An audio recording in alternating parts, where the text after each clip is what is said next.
Carta de Paulo aos Romanos, capítulo 1. Eu, Paulo, sou um fiel escravo de Jesus Cristo, escolhido como apóstolo autorizado para proclamar o que Deus tem falado e feito. Escrevo esta carta a todos os cristãos de Roma, amigos de Deus. Os escritos sagrados trazem anúncios antigos dos profetas a respeito do Filho de Deus, que mostra suas raízes na história por ser descendente do rei Davi. Sua identidade única de Filho de Deus foi demonstrada pelo Espírito quando Jesus foi ressuscitado dos mortos e comprovado como Messias, nosso Senhor. Por meio dele recebemos a graça generosa de sua vida e a urgente tarefa de transmiti-la a outros para que a recebam quando decidirem pela confiança obediente em Jesus. Vocês são quem são por causa dessa graça e do chamado de Jesus Cristo, e eu os saúdo agora pela graça generosa de Deus, nosso Pai, e do nosso Senhor Jesus, o Messias. Dou graças a Deus por meio de Jesus, por todos vocês. Faço isso em primeiro lugar porque em toda parte recebo notícias da vida de fé que vocês têm e toda vez que as ouço, dou graças a Deus. E Deus, a quem dedico adoração e serviço, divulgando as boas notícias a respeito de seu Filho, a mensagem, sabe que, quando penso em vocês em minhas orações, e isso acontece o tempo todo, expresso o desejo de que Ele prepare o caminho para que eu possa visitá-los. Quanto maior a demora, mais eu sofro. Quero muito estar aí para compartilhar o dom de Deus pessoalmente e vê-los crescer fortes diante dos meus olhos. Mas não pensem que farei isso sem querer nada em troca. Vocês têm tanto para me dar quanto eu a vocês. Por favor, amigos, não entendam mal minha dificuldade de visitá-los. Vocês não têm ideia de quantas vezes fiz planos de ir a Roma. Estou determinado a desfrutar pessoalmente a obra de Deus entre vocês, assim como em tantas outras cidades e comunidades não judaicas. Mas sempre alguma coisa atrapalha meus planos.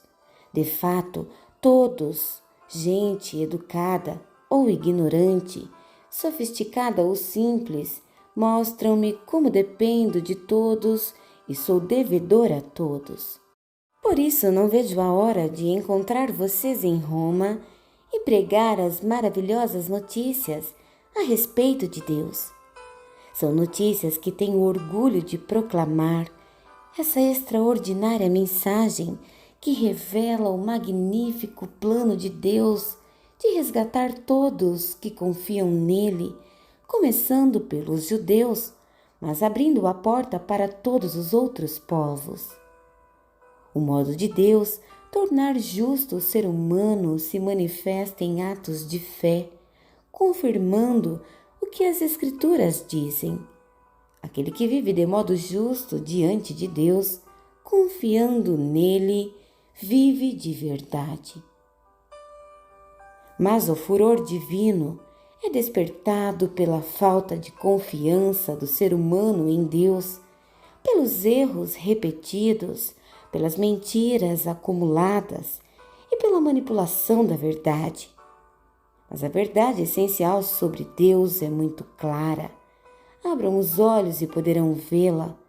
Se analisarem com cuidado o que Deus criou, serão capazes de ver o que os olhos deles não enxergam, o poder do Eterno, por exemplo, e o mistério do Ser Divino. Portanto, ninguém tem desculpa. Vejam o que aconteceu. A humanidade conhecia Deus perfeitamente, mas deixou de tratá-lo como Deus, recusando-se a adorá-lo e foi reduzida a um tão terrível estado de insensatez e confusão que a vida humana perdeu o sentido. Eles fingem saber tudo, mas são ignorantes sobre a vida. Trocaram a glória de Deus que sustenta o mundo por imagens baratas vendidas na feira. Então, Deus se pronunciou: se é isso que vocês querem, é o que terão. Não demorou muito para que fossem viver num chiqueiro, enlameados, sujos por dentro e por fora. Tudo porque trocaram o Deus verdadeiro por um Deus falso e passaram a adorar o Deus que fizeram no lugar do Deus que o fez. O Deus a quem bendizemos e que nos abençoa. Loucura total. Então aconteceu o pior. Como se recusaram conhecer Deus, logo perderam a noção do que significa ser humano. Mulheres não sabiam mais ser mulheres. Homens não sabiam mais ser homens. Sexualmente confusos, abusaram um do outro e se degradaram, mulheres com mulheres, homens com homens, pura libertinagem, pois de modo algum isso pode ser amor. Mas eles pagaram caro por isso. E como pagaram? São vazios de Deus e do amor divino, perversos, infelizes e sem amor humano. Uma vez que eles não se importam em reconhecer Deus, Deus desistiu deles e os deixou por conta própria. A vida deles agora é uma confusão só, um mal que desce ladeira abaixo. Eles tomam à força o que é alheio, são ambiciosos e caluniadores, cheios de inveja, violência, brigas e trapaças. Fizeram da vida um inferno. Olhem para eles, são maliciosos, venenosos, críticos ferozes de Deus, brigões, arrogantes, gente vazia e insuportável. Mestres em criar meios de destruir vidas e revoltados contra os pais. Não passam de seres tolos, asquerosos, cruéis e intransigentes. Até parece que eles não sabem o que fazem, mas têm plena consciência de que estão cuspindo no rosto de Deus e não se importam. Pior ainda, premiam quem faz as piores coisas com eficiência. Romanos capítulo 2.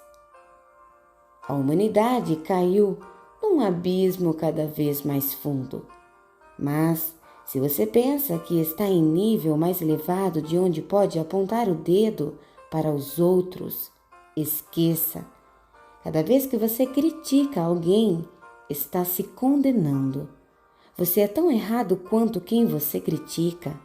Criticar os outros é uma forma bem conhecida de ignorar os próprios crimes e erros. Mas Deus não é enganado tão facilmente. Ele vê através da cortina de fumaça e o responsabiliza pelo que você faz. Ou você acha que conseguiria distrair a atenção de Deus dos seus erros, apontando o dedo para os erros dos outros?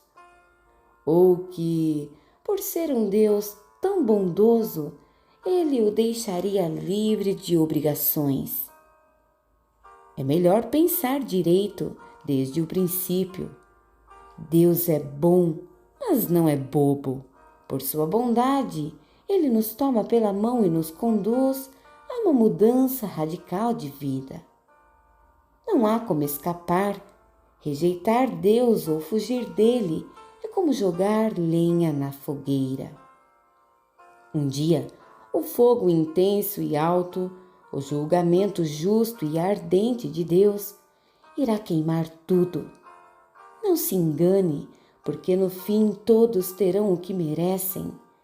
vida de verdade para quem age do lado de Deus e fogo para quem insiste em viver como bem entende, pela lei do menor esforço. Se você age contra a sua natureza, irá se destruir, não importa a sua origem, a sua criação ou a sua formação. Mas se você aceitar o jeito de Deus fazer as coisas, a recompensa será maravilhosa. Nesse caso também não importa a origem ou a formação. Ser judeu não é garantia automática de aprovação. Deus não se orienta pelo que os outros dizem ou pelo que você pensa de você. Ele tem seus critérios. Se você peca sem saber, Deus leva isso em consideração. Mas se você peca de modo consciente, a história é outra. O mero ato de ouvir a lei de Deus é perda de tempo se você não faz o que Ele manda. Praticar, não apenas ouvir, é o que faz a diferença para Deus. Se um pagão que desconhece a lei de Deus consegue segui-la, mais ou menos por instinto, ele confirma a verdade dela pela obediência. Comprova assim que a lei de Deus não é um elemento estranho, imposto de fora para dentro, mas algo que faz parte da própria constituição humana. Existe algo no interior do ser humano que ecoa o sim e o não de Deus, o certo e o errado. A resposta deles ao sim e ao não de Deus será de conhecimento público no dia em que Deus tomar a decisão final a respeito de cada homem e mulher. A mensagem que proclamo por meio de Jesus Cristo leva em consideração todas essas diferenças. Se você foi educado como judeu, não pense que pode descansar em sua religião, orgulhoso de estar por dentro da revelação de Deus, de experimentar as melhores bênçãos de Deus, de estar atualizado com as doutrinas. Tenho um recado especial para você que está seguro disso, que conhece a palavra revelada de Deus e se sente em condições de levar a Deus outros que estão em labirintos escuros e emoções confusas. Você está guiando os outros, mas quem está guiando você? Fala sério, enquanto você prega, não roube, você rouba? Afinal, quem iria suspeitar de você? A mesma coisa vale para o adultério e para a idolatria. Você consegue se safar de qualquer situação com discursos eloquentes sobre Deus e sua lei. As Escrituras dizem: é por causa de vocês, judeus, que os pagãos são hostis a Deus. O texto denuncia um problema antigo que não irá se resolver. A circuncisão, o ritual no corpo que marca você como judeu, só terá importância se sua vida estiver de acordo com a lei de Deus. Se não estiver, é pior que não ser circuncidado.